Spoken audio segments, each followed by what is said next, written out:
Welcome to another episode of Hike in Vicenza. Today's trail needs no introduction.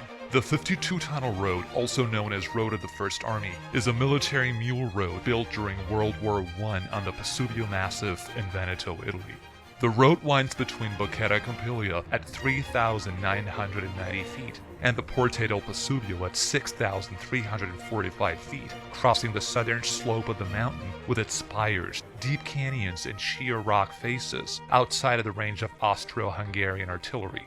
Originally built as a supply line for Italian troops who were defending against Austrian and Hungarian forces in the mountainside country, the path was intended to allow the transit of 2 mules with their baggage.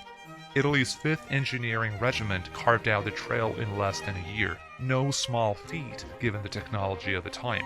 The vistas and porticos formed by the tunnels in the path were also used as a defensive position during heated fighting.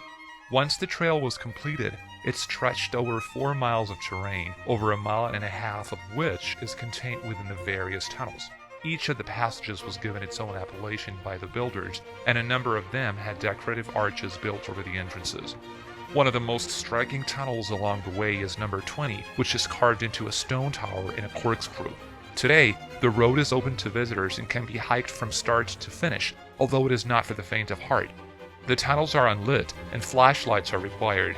The higher climbs can be hazardous, but for those willing to brave the heights, it is a stunning mix of nature and engineering prowess.